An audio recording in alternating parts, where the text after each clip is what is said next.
What if you could fire artillery while you were still moving? What if human beings had the capability to do the artillery version of drive-by shootings? Hit and run! Are we responsible enough to handle that power yet? Hopefully, because that's exactly what the new RCH-155 self-propelled artillery system is designed to do. This gives artillery the ability to shoot while scoot for the first time in history. The Ukrainian military will receive their first batch of 18 out of 54 of these by the end of 2024, when they'll make their combat debut.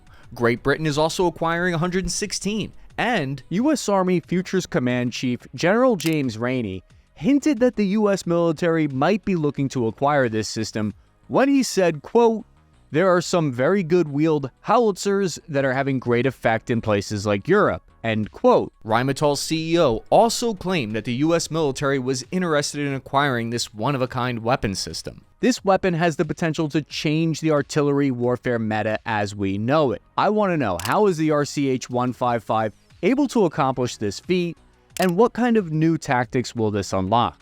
I'm your average infantryman, Chris Cappy. Hit the like button while on the move and let's find out. But first, I want to tell you about the team at General Atomics Aeronautical. They're the people that made this video possible. General Atomics Aeronautical is at the forefront of unmanned aerial and radar systems for the United States military and countless other commercial operations worldwide. And their newest and most cutting-edge project is the XQ-67A. The XQ-67A is an unmanned combat aerial vehicle for the United States Air Force with a long list of potential applications. And General Atomics, harnessing its 30 years of experience in the advancement of unmanned aircraft systems, continues to dedicate its work to support warfighters around the world. The XQ-67A accelerates the integration of autonomy for air dominance, including the ability to seamlessly adapt algorithms during flight in real time. That means that the human crew can integrate with AI systems to collaborate on attack dynamics at various phases of engagement to achieve truly unmatched air superiority. The Air Force Research Laboratory partnered with General Atomics to build the XQ-67A, achieving their first successful flight on February 28, 2024, just 2 years after the initial concept was implemented. Learn more about the XQ-67A and how General Atomics Aeronautical is leading the way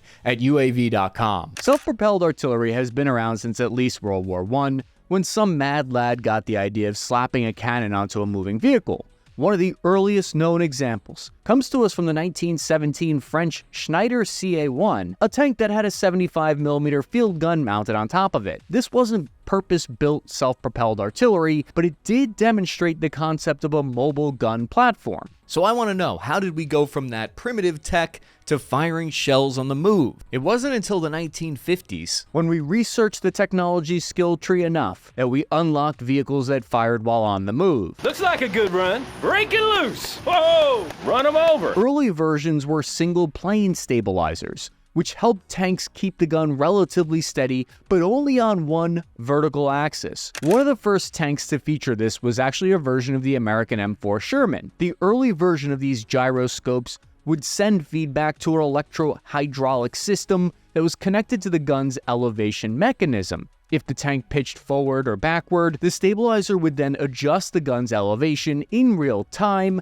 in response to counteract the tank's movement and keep that gun cannon aimed on target. Deadly science is my favorite kind of science. But the major breakthrough came to us with the introduction of the more advanced two-plane stabilization systems. The British Centurion Mark III tank was one of the first equipped with this ability.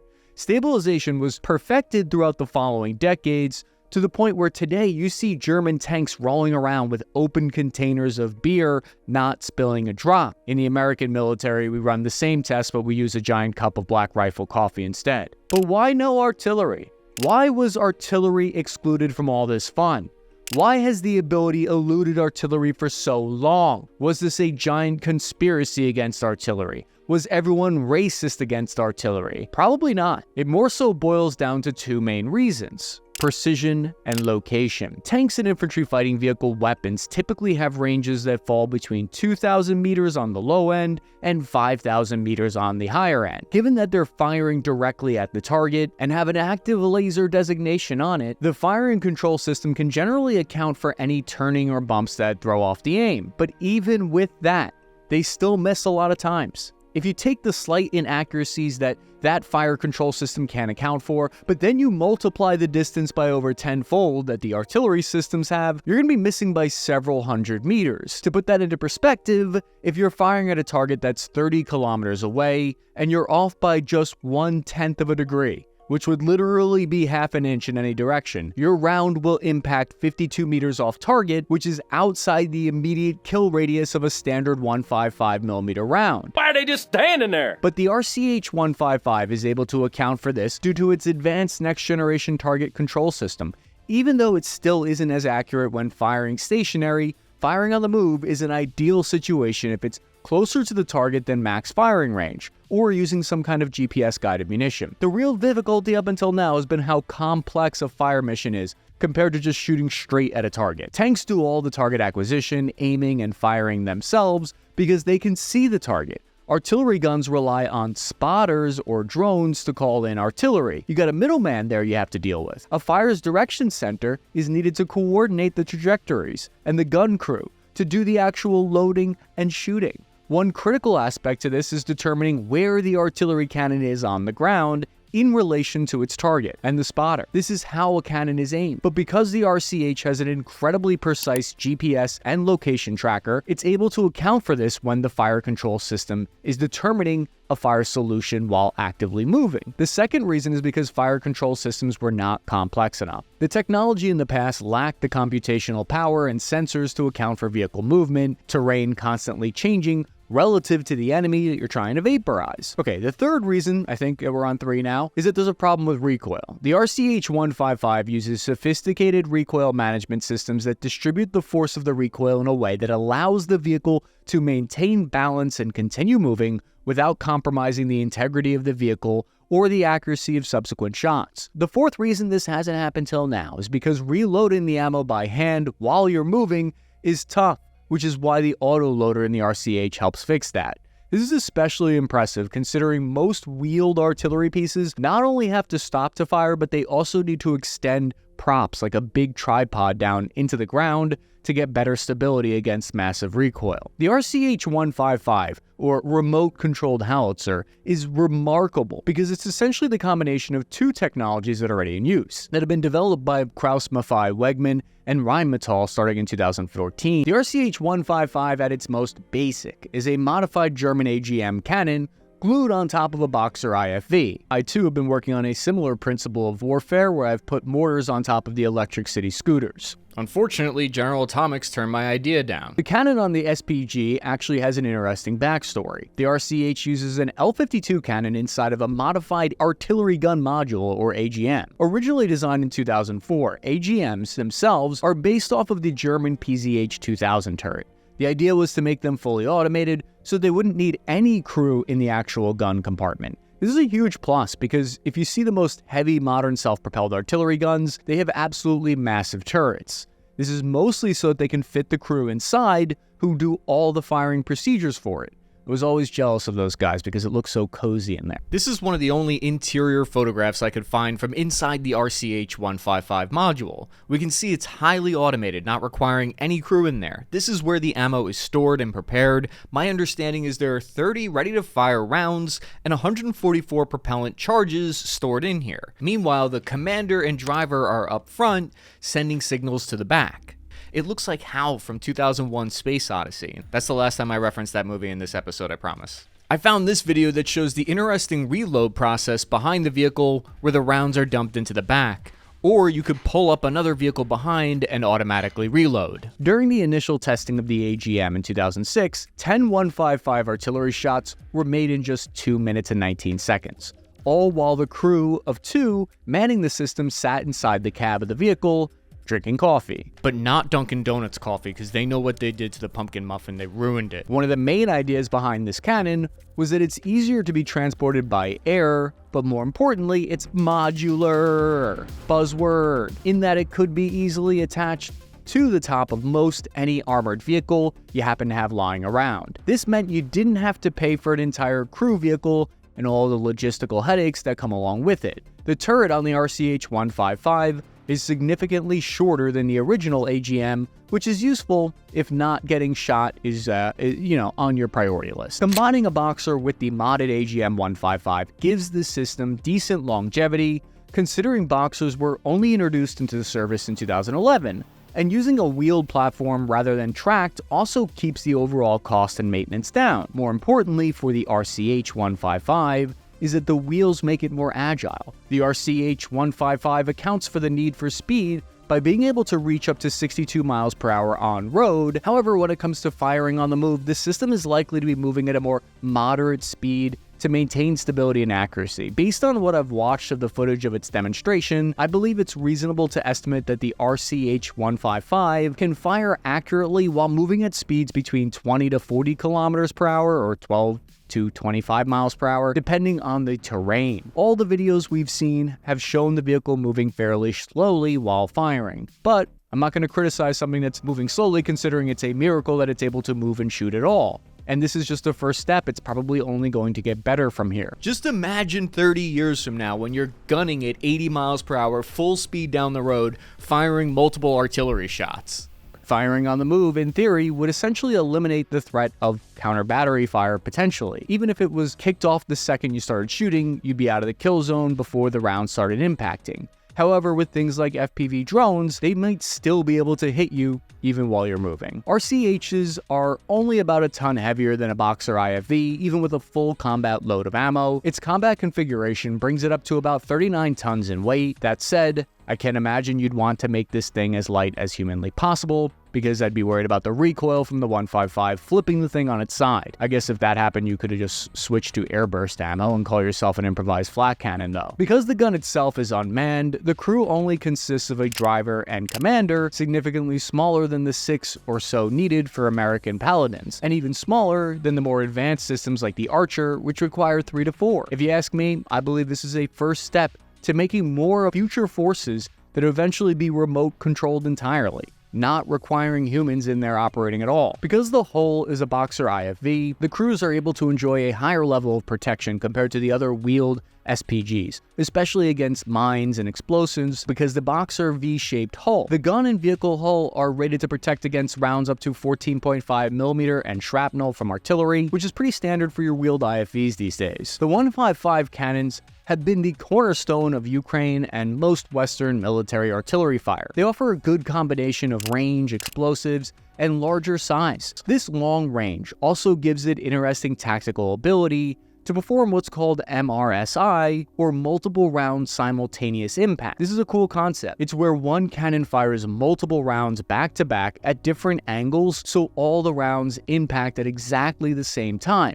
In theory, this is done so that the target area is instantly saturated with fire, not giving those in the impact zone the chance to drive and dive for cover or react to that indirect fire. It's able to do this by firing up to 9 rounds per minute, which might not sound like a lot, but considering towed artillery pieces max out at around 2 rounds per minute, and each round has a 50-meter kill radius, 9 per minute is probably just fine.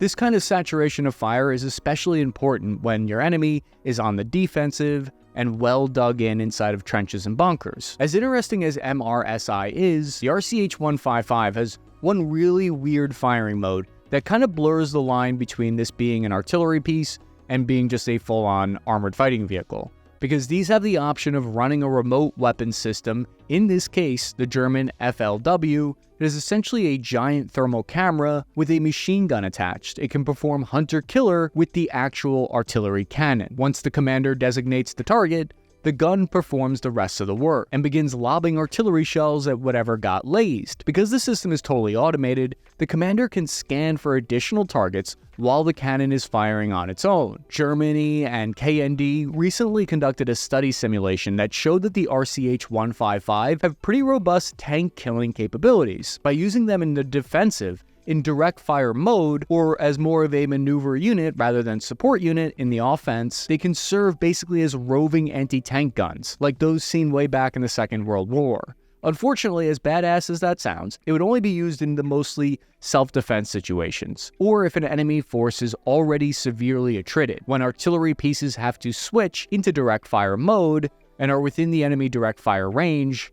it's not a good day. The turret itself is able to rotate and fire a full 360 degrees at full charge, meaning it can shoot rounds with the max number of charges propelled around out of the gun without the risk of recoil knocking the entire thing over. It does this by using its double wishbone coil springs and shock absorbers to handle the impact. This is an important feature, and oftentimes a weak point for wheeled vehicles with big guns. The Stryker MGS was infamously notorious for breaking suspension just by firing their smaller 105mm cannon. Maybe don't risk that if you're sitting sideways perpendicular on a 45-degree hill though. So given all this, does the RCH spell the doom of all artillery that came before it? Artillery shots are super easy to pick up on radar, which then send the data to its own firing crews to try to kill your guns. This has been difficult for legacy self-propelled artillery guns to deal with, and even more so for towed artillery. And as much as we love guns like the M777, the current battlefield is proving to be incredibly unforgiving for anything that is stationary for longer than a few seconds. According to current doctrine, M777s can go from firing to towed configuration in about 3 minutes. On paper, this is generally fast enough to move out of an area before counterbat starts heading your way, but the towing of the vehicles is slow and completely unprotected in terms of armor.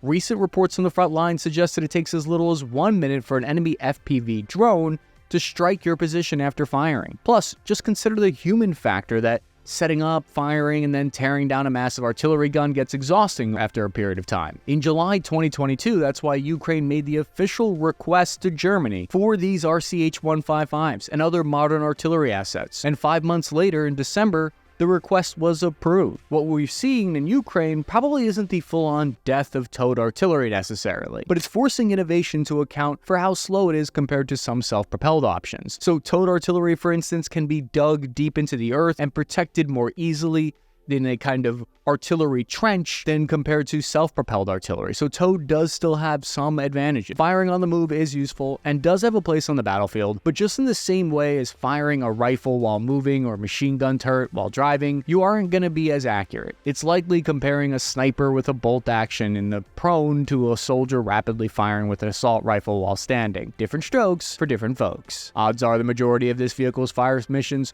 will be conducted while stationary, because it's the ability to immediately drive off without having to stow any stabilized equipment that's the real game changer here, I think. And it doesn't look like it's the end of towed artillery either. Towed artillery is generally simpler and cheaper to operate and can be dug in to cover and concealed when not in use. 777s and the like produce a much smaller signal on the battlefield compared to vehicles that are highly reliant on electronics and satellite feeds to operate. The RCH also lacks any real manual firing capability and operate from internal magazines that are slower to reload. It's a high-tech solution to a high-tech problem of drones and automatic counter battery fire, but there's still going to be a place for the simplicity of breech loading a stationary cannon. Probably the biggest reason we won't be seeing conventional cannons going away, at least for now, is because these vehicles won't be fully delivered to Ukraine until 2027 at the earliest, and they're still in the trial phase and take a long time to manufacture. It's anyone's guess what the status of Ukraine or the rest of the world's conflicts will look like between now and then, so for the time being, grab a rammer because you're going to need it. Did you know the Chinese military is building spy bases in Cuba, just 100 miles away from Florida? God help them if they see what Florida man's up to. If you want to learn more, click this video here, or there's a link in the description.